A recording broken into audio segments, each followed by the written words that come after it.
Hi there, Sam Charwood here, and this is the new Lotus Emira V6. We are driving this car at Mount Panorama, Bathurst for the first time.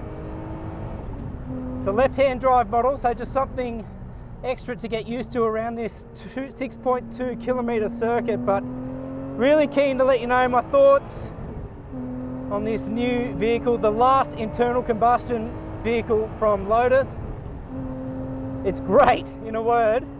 It's everything that's great about Lotus from a mechanical point of view, has that lovely weighting to all the key controls, but with, I guess, more of a digital veneer.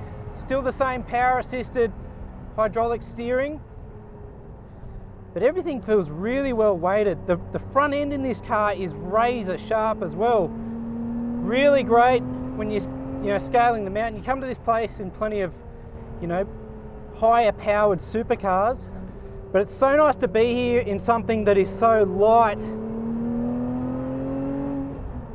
and so user-friendly. Even though we're in a left-hand drive car, you can really quickly come to grips with the layout of the circuit.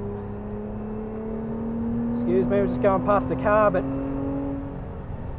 front to rear balance in this car is excellent. I've just noticed, like, approaching a corner, you can stand on the brakes, turn it in, it rotates really effectively, but telegraphs all its key movements to the driver.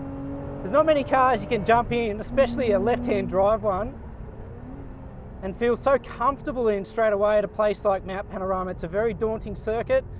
You want to be aware of what the car's doing spatially, where things are at in comparison to the walls, but I have to say this one we've just jumped in behind the wheel of, and immediately you feel really comfortable. Just coming up to another car about to come through Forest Elbow. We've just been past the dipper and everything else, but I'll let you listen to the new Emira at full noise. Just round up this car. It revs out really quickly. It's got a limiter set just before 7,000 RPM, and from like 5,000 RPM to that point, it just revs out really effectively.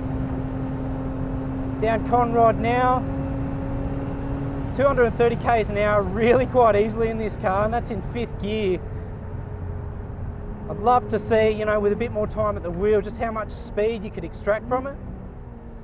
But the gearbox works really well, has that lovely mechanical shift, very easy car to heel and tow in as well.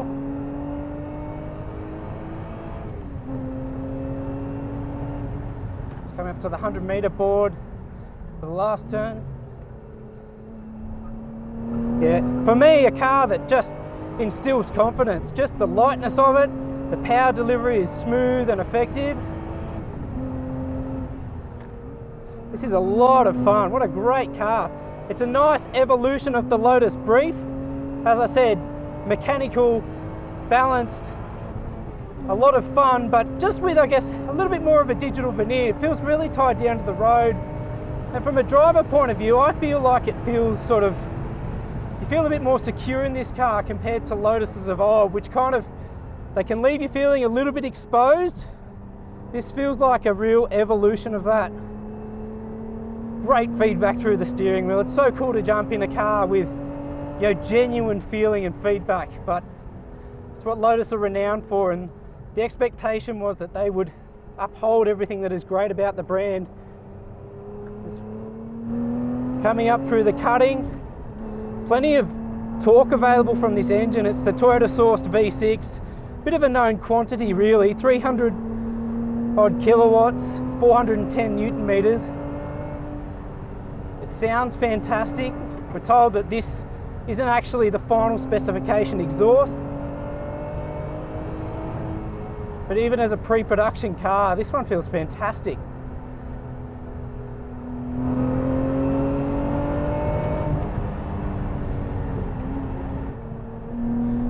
Down through the dipper. Really able to pick this car up quickly. The electronic systems are fairly liberal. They'll not cut in with any big interventions. Everything's done quite benignly and in the background. This is fantastic.